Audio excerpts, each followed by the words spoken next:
Ayan na nga guys. So, pinapanood na natin sa TV, no? So, may namatay. Kasi may dugo. So, suspect sila. Parang ganon. Parang nasa presinto ba sila? Rose ang pangalan ni Sarah dito ah. Rose. The rest same naman sila. Ang ganda naman. Parang pelikula. Ken. Ako gumawa. Si Stel. Grabe, acting na. Acting na acting siya oh. Ako. Siya daw. Parang yung siguro doon sa lalaki kanina na namatay. No thanks. It's true, tinapos ko. Oh my God. Paano ka uuwi? Susundin ba kita?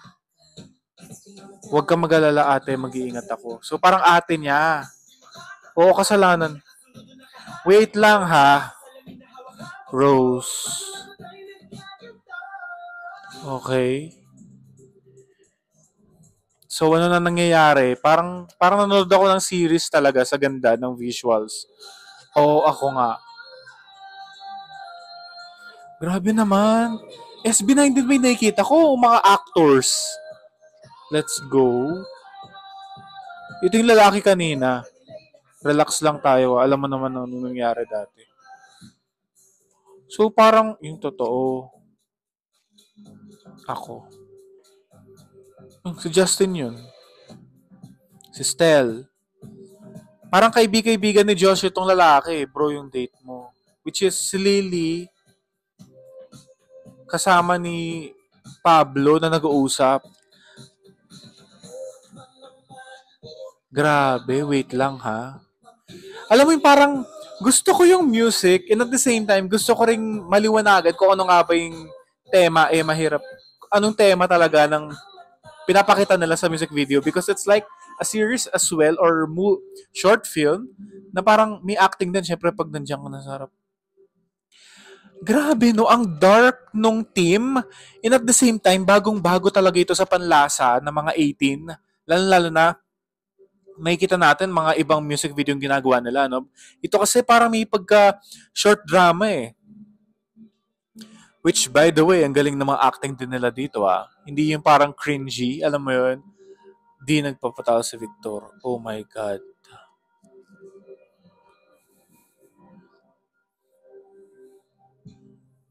Okay, so natalo si Ken.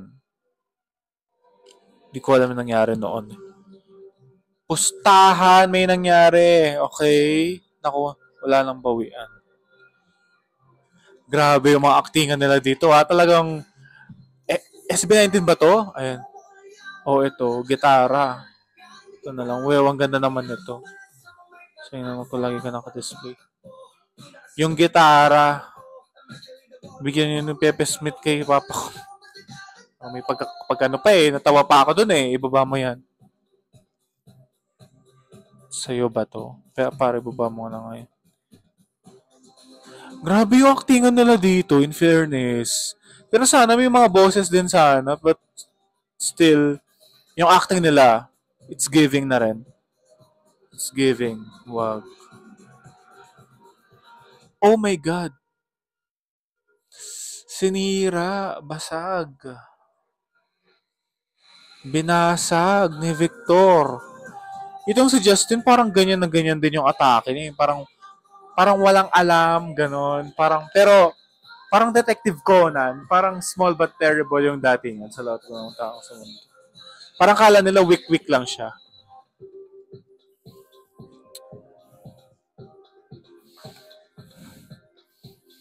Wait, ano na nangyayari? Simula elementary kilala ko na to. Sino nga ulit yun? Ah, okay. So parang binubuli niya si Justin. Kasi nga parang kasama pa daw niya yung nani niya. Kaso ito parang kaibigan. Ito yung chika yung tatay. Ito yung nanay niya. Ayan, napikon. May Vincent. Please, wag dito. Ginawa na lang nila ako lahat. Okay. May kwento talaga siya, no? Ang lalim. Walang hiya. Pare ano ba? Sobra na yung ginagawa mo. Kapaka-KJ mo naman daw. Pandaraya Barahal. Gets ko pa. Pero yung ginawa ko kay Justin. Para may nangyari mo. Grabe. Napaka-protective naman ng kuya na to.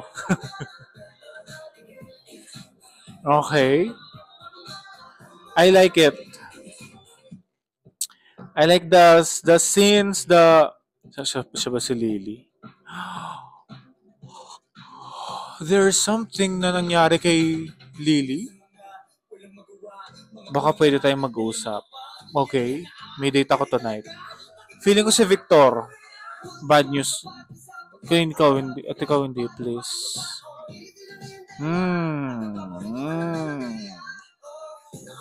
Hindi naman ako nagkamali, di ba?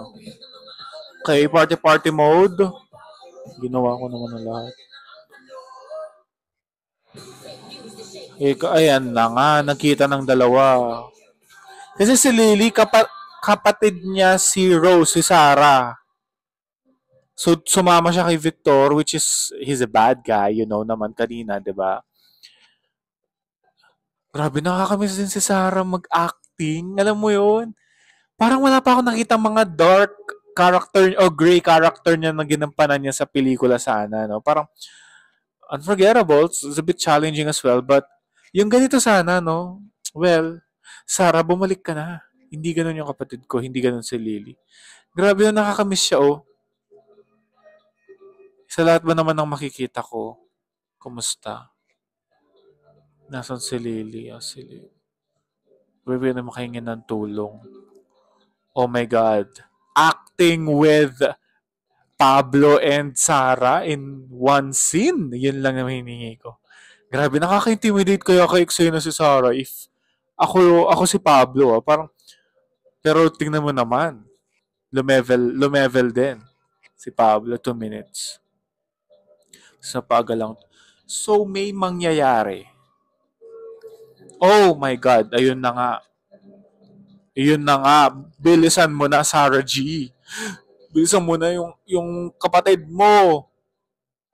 Oh my God, wait. Mahuhuli ba niya? Makikita ba niya?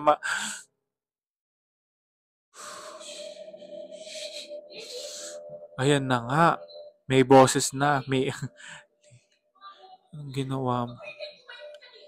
Grabe. Grabe, Sarah. Oh my God, si Pablo. Ay.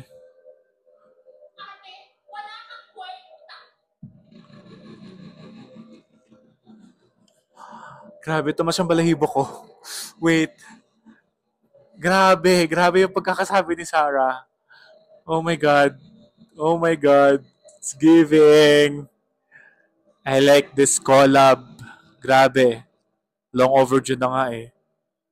Pero worth it. Kasi para siyang short film. So parang nakita na niyan, parang nandaya si Victor, no? Wala akong ginawa.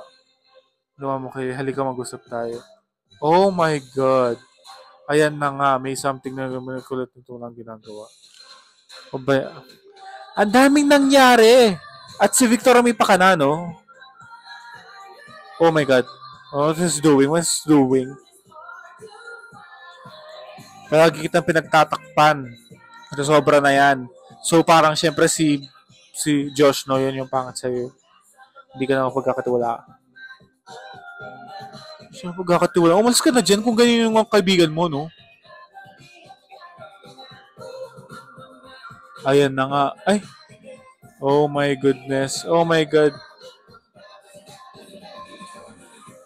Ay, hayop ka, sabi ni Sarah.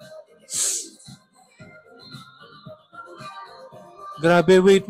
Oh my God, oh my God. Anong nangyayari? Lahat sila, yung mga grudges nila doon sa lalaki. Grabe yung acting nila. Okay. Wait. So, namatay si Victor. Now, gets ko na. Kaya pala, umaalik. Oh my God. What a masterpiece. Oh my God. Kaka-chills. Grabe, umaaligid. Solid! Huh. Ang ganda ng music video. Ang ganda nung first of all, ang ganda nung kanta, ang ganda ng collab nila. It's talagang worth fighting for. Talagang worth the wait siyang pakinggan because I was listening to it last night and I uploaded my reaction video after I listened to the song, and it was, para talaga siyang wow, this is amazing. Excellent job. Talagang pinagandaan talaga nila bawat parts, 'di ba? I said it na last night. But this one, the music video, which is siyempre, no, alam na natin kung ano yung kanta, alam na natin kung paano yung kanta. It's giving LSS talaga. Umama, umamaligid, umaaligid. Parang ganun, di ba? Parang it's kind of catchy as well. So yun na nga, dumako na tayo sa music video. And it's like 10 minutes.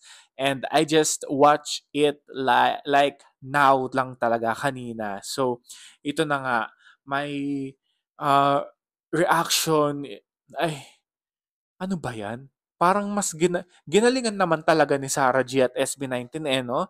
Para talagang, ay, let's give a collab. Let's make it the best collab ever this year. Parang ganun ang ginawa talaga nila at yung goal nila and yung vision nila, they made it happen. And now, 300,000 na views, di ba? Parang in span of like 12 hours, I guess? Or wala pang one day, wala pang 24 hours yun, ha?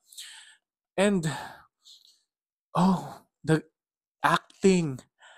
Grabe, para silang nag-enroll sa OG Diaz School of Acting. Hindi lang yun. Kasi parang, ang galing na mag-internalize, ang galing ng bawat sequences, ang galing ng istorya, ang galing ng plot twist, ang galing ng pagkakadirect, cinematography is good also. And of course, napaka-dark and gray yung mga characters nilang anim. Anim. SB19 and Sarah G, like as Rose, 'di ba? Kasi yung kapatid niya na si Lily, parang nanganganib nga because of the name Victor in their lives. Parang may kanya-kanyang grudges talaga itong mga to kay Victor because he's a bad guy. Parang gano'n yung kwento. So, it's giving like parang sa mga bullies, sa mga gumagawa ng mga masasama towards you, parang it's not good if you're not doing anything. Kumbaga, protektahan mo rin ng yung sarili. Parang, if ganun na yung ginagawa sa'yo ng tao, um, kumbaga, parang hindi na tama. Hindi tamang apak-apakan ka lang. Hindi yung parang, you have the right naman because pare-pares lang naman tayong tao. Parang ganon. Wag, kumbaga, respeto, ganon. Bawal ang bullies, bawal yung mga pabida, yung mga ganon. Yung parang power tripping, parang ganon, di ba? So, it's kinda, the message of the music video is, it hits me. Parang, hindi naman sa nabully ako or whatsoever. It's just that it's giving the power for you to, to enjoy the song, to feel the song, and to feel empowered na lahat tayo may kapangyarihan in our own rights. Parang ganon. Parang no one can stepping us. Parang hindi tayo pwedeng tapak-tapakan lang. Ganon. So, if there's something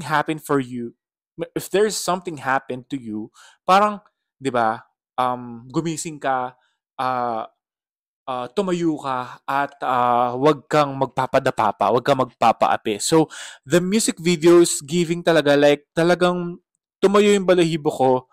Ayan, no, kung nakikita niyo because I like it. Kasi parang iba talaga yung acting din, of course, ni Sarah Geronimo, which is ang tagal na niyang hindi uma-acting.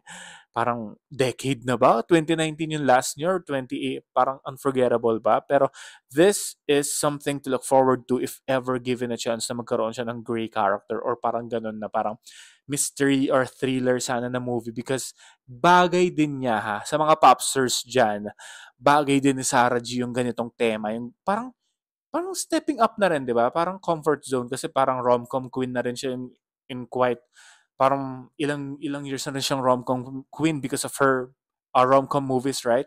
So parang it's time na siguro na mag-horror siya, mag-thriller, thrilling movie, yung genre, ganun. Sa bagay niya. Yung dark, ayun. And of course, yung mga camera lights, yung parang ang dark lang talaga because the theme is so dark as well. Parang it's giving. And of course, yung acting talaga ni na Justin, Stel, Pablo, Ken, and Josh. Silang lima. Oh my goodness. Iba-iba yung characters nila and na-highlight sila. May spotlight sila kanya-kanya. At alam mo yung parang hindi mababaliwala yung mga visuals nila because they have different kind of atake sa mga roles na binigay nila sa short film or music video na ito na umaaligid because iba yung mga binigay nila sa atin and it's new so kudos to the team of Sarah Geronimo, Jim Music, and of course having this collaboration na talagang hinintay ng marami mga popsters and 18 Unite dahil ito na nga, nagkaroon na nga sila ng kanta which is, oh my goodness, parang 10 times ko na yata pinlay to kanina because umalis ako, nag-drive ako because may pinuntahan and yung sa car ko lang talagang umaaligid lang talaga yung kanta. Yeah, so I was listening to it the whole day. And then I was waiting for the right moment na mapanood ang music video and I saw it online na parang 10 minutes nga siya. So I have to like prepare for this one and make ano, reaction video para at least makita nyo rin at ma-feel ninyo. At kung ano nga ba talaga ang reaction din nyo guys, please do comment down below dahil gusto ko rin makipag-engage sa inyo kung ano nga ba yung na-feel nyo sa movie tuloy, sa short film or music video na ito, umaaligid. And please do share and of course, stream Umaaligid, Sarah Geronimo, and SB19. Let's go. I can't wait na mapanood ito sa live ng Acer. Hopefully, makapunta tayo doon at makita natin ng live performances ng SB19 and Sarah G live. So Umaaligid, guys, panoorin na stream and panoorin nyo rin sa YouTube. Balik-balikan ninyo dahil yung mga every details of the short film or the music video, it's giving and quality, quality, world class. Congratulations, SB19 and Sarah G. Don't forget to like and subscribe. G Kumanangan TV.